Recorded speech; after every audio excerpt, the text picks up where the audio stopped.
Parang gago. Magandang araw mga Repa Pips tsaka mga Rema Mips. Wala nang paligoy-ligoy pa. Mga parang gago moments 31 to 35. Parang gago moments 31. I'm sure may naka-experience ito, pero hindi ko nila lahat. Yung tipong may sinabihan kang incident, or kahit na lang hindi ikaw, yung nakita mo na halimbawa isang kumpare or isang kumare and vice versa. Halimbawa yung isang tao is may sinabihan kasi may nasaksihan siyang incident na kakilala or what. Halimbawa ako yung nakasaksi ng incident, sinabihan ko si kumare or si kumpare. Oh, sample na lang kumare. Huy mare, nabalita may nangyari sa dun sa anak ni kumpare mo. Siyempre si kumare sasagot, o bakit na paano? Ay nako, naglalaro sa kalsada. Pagtakbo sakto may dumating na bike, nabundol yung anak ni kumpare mo. Si kumare ganito reaction, ha? Ano ba yan? O tapos ano nangyari? Ayun, dinala sa ospital. Ah, ano ba yan? Tapos may konting dugo sa ulo. Ano yung ba't mo kailang para ko tuloy may tinatawag na aso? Di ba dapat reaksyon mo? Ang kawawa naman. O sige, pakitanong mo na lang kung sa ospital, kung sakaling mako-confine para madalaw natin. Pero sana gumaling agad or may uwi agad. Sana wala masyadong grabing accident or tama. Di ba? I'm sure may experience kayo na, ano ba yan?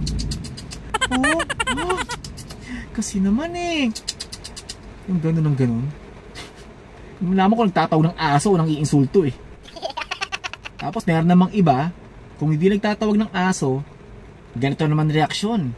Ulit. Hoy kumare, nalaman ba yung or nabalitaan mo ba yung nangyari sa anak ni kumpare mo? Sasabihin ni kumare, ba't kumpare na paano? Ay nako, naglalaro. May dumating na bike, ang bilis, nabundol. O tapos na paano? Kailangan gumanon parang hihikain. Ano yun tinampo sa ospital kasi baka may balik.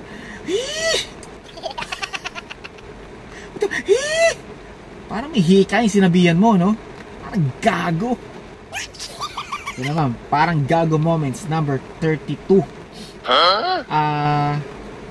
Maraming ganitong pangyayari. Either galing abroad or matagal hindi nagkita, no? Or medyo tumaas na yung sabihin natin profession, tapos nagkita-kita ulit. O sige, para hindi confusing, magigets nyo to bandang huli. Halimbawa na lang galing abroad, no? Mapa ka mag-anak mo or mapa kakilala mo, basta kung sino man may galing abroad, hindi ko nila lahat yung ganito, yung may get together, diba? Yung ba't niya kailangan laksan yung boses niya? Halimbawa, pinakilala, uy, ito pala si sabi natin pangalan si paring Bruno, ha? Gano'n na ito sa Saudi Alam mo yung galing abroad, gaganito, oh, di pa ikaw si pag may alas, si gaganito ipapakita, di pa ikaw si ipapakita yung alas, yung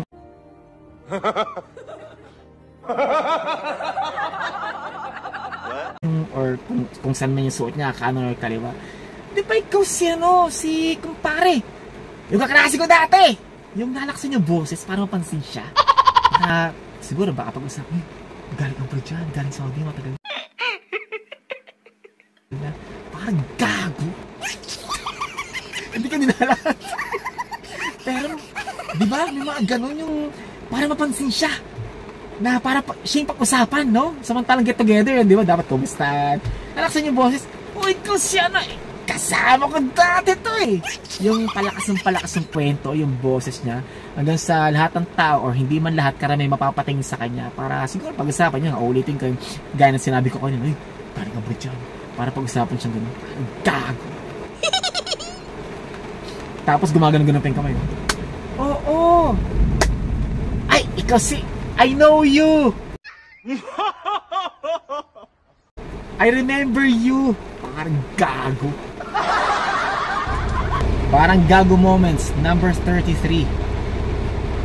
Bigla rin umulan dito, tsaka kumulag. Parang gago dito umulan Ito, hindi ko rin nilalat pero kasi nakasanayan to Bakit yung iba pag makikiraan, no? Di ba pwede namang, or mas madaling maintindihan ng mga taong nasa tabi niya, nadadaan siya, or makikilakad siya, or ano, magpa-pass through. Di ba mas okay kung makikiraan po, or excuse me. Ba't yung iba nakasanay?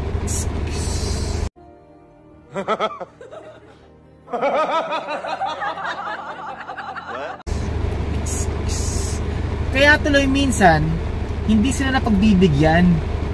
Kasi, sino ba mag-aakala na may dadaan na akala mo tuloy merong binubugaw or may ahas na maliit. Kahit ako nagugulat minsan eh pag may binibili ako sa mga tali-tali papa, yung mga bilan ng mga gulay sa amin. Siksikan ng konti doon eh. Kasi biglang ang daming tao parang hahanapin mo siya. Sino yun? Yung pala makikiraan. Parang gago. Di ba mas okay yung makikiraan po, at least dinig ka agad. O kahit paano mag-giveaway or dinig ka nilalakaran mo or excuse me po. Di ba? Sabi ngiti. Edi okay. Kumpara mo to. Paano kung dalawa o tatlo mainit ang ulo? Sabi mo gumagano. Senior citizen. Hindi nila makita kung sino yun. Sabi ba? Sino ba yun? Nakasigawa ka pa tuloy. Ito naman, mga parang gago moments, number 34. Hindi ko nila lahat Pero, balik tayo sa galing abroad. Merong iba, ulitin ko hindi ko nila lahat. Merong iba wais, hindi mo malaman kung wais yung galing abroad o yung magulang lang talaga. Kasi ito may na-experience ako. Hindi ko na sasabihin syempre. Galing abroad, no? Mag-aayayo ng get together. Kita-kita, pare, tara, kita-kita tayo. Namiss ko kayong lahat, ganun-ganun. So pagkakita, no? Syempre, come on, let's sit, come on, let's drink. Kwento-kwento, bangka-bangka, tawa na malalakas. Eto na, bill na, bayaran. Syempre, sa ating mga Pinoy, understood, di ba, kung sino yung nag-aya, siya magbabayad. Pero syempre, dapat unawain din natin, kahit paano, mag-share din naman tayo, di ba? Yung mga niyaya nung galing abroad, di ba? Pero, syempre, sana naman, wag naman abusado yung iba. Ulitin ko hindi ko na alam. Wag naman sana abusado yung ibang mga galing abroad na nag-aya ng get together, di ba? Eto na, balik tayo sa bayaran, no? Bills payment na. Gaganito kunwari yan, no? Syempre, card, di ba? Card. Sabay, halimbawa, nagka-problema yung card, no? Di ba, dapat automatically, pag may card ka, dapat kahit paano, may dala kang cash. Syempre, understood yun. Dahil expected naman, paano kung magkaroon ng problema sa card, di ba? Eto, so balik ulit tayo sa bills payment. Ang kulit ko Anyway, so nagka-problema yung card, ano? Syempre, pag ikaw yung galing abroad na nag-aya, na supposedly ikaw ang expected nila, or pinapalabas mo sa mga niyaya mo na magsalo-salo na ikaw magbabayad, nagka-problema card mo, wala kang dalang cash. Siyempre, ang gagawin mong paraan, makikiusap ka kung sino sa mga barkada mo yung sabihin na natin, or kamag-anak mo, yung medyo nakakaangat, di ba? Ba, uy, pare, kasi nagka-problema yung card ko, wala akong cash dito dala. So, baka pwedeng abono mo na muna. So, siyempre, gipita na yun At saka hindi naman talaga mawawalan kahit paano, isa sa mga bisita, medyo nakakaangat sa buhay, di ba? Yung, sabihin natin meron. Siyempre magbabayad yun, di ba? Pagkabayad ng bill, parang aangas bigla yung galing abroad na nag-aya na dapat siya magbabayad. Gaganito, pag uwian na. Sige mga brad, thank you sa pagdalo Tapos gaganito yung nag-abore, yung nagbayad. Pare, I owe you. Hindi ko makakalimutan to, pre. I owe you. Pero di na babayaran. I owe you. Parang gago. Yung pala paalis sa isang araw. I owe you.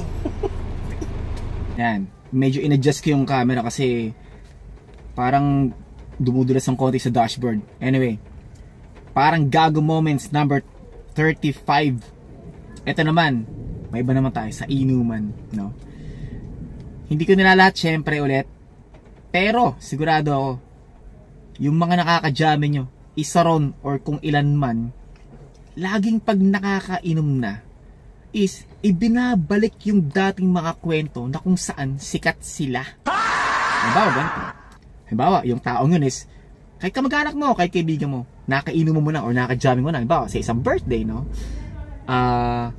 Binida niya yung sa kotse, halimbawa. Ganito yung kwento nun. Alam mo, Brad, dala ko yung yung lumang van ni Utol, no? May kotse. Kala niya, pagbibigyan ko siya eh. Hindi! Pasingit siya gano'n, binilisan ko. Ingin na tricycle sa likod, Anyway, binilisan ko ngayon. Hindi ko pinagbigyan ng kotse. Galit na galit. Busina ng busina. Kinat ko pa. Mas naasar siya ngayon. Busina, hindi ko pinagbigyan. So, nung time na yon, yung okasyon na yun, sikat siya noon, di ba? Pangalawang inuman, tinamaan ulit, or natipsy. Ikikwento ulit yun. Paulit-ulit tuwing may okasyon, para lumalabas, malupit yung pangyayaring yun at sikat siya ng mga pangyayaring yun. Parang gago.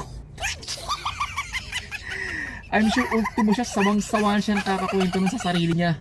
Pag may gano'n kayong tropa, huwag yun ang ayain kasi parang gago yun.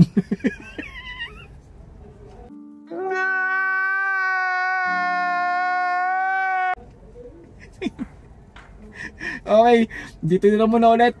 Marami pa akong susunod. Hindi nang kagad makapag-upload kasi syempre may mga ibang kailangan mo nang unahin. Ika nga. Dito na lang muna ha. Yung mga affected ulit dyan, yung mga medyo tinamaan. Okay lang mag-comment ka. Tinamaan ka kasi para ang gago. Doon naman sa medyo yung alam mo talagang di maiwasan yung talagang gusto na eh. Pero para may puipigilan sa kanya, huwag pigilin. Kasi parang gago, tinamaan ka. Or hindi naman ikaw pinapatamaan ko, tinamaan ka.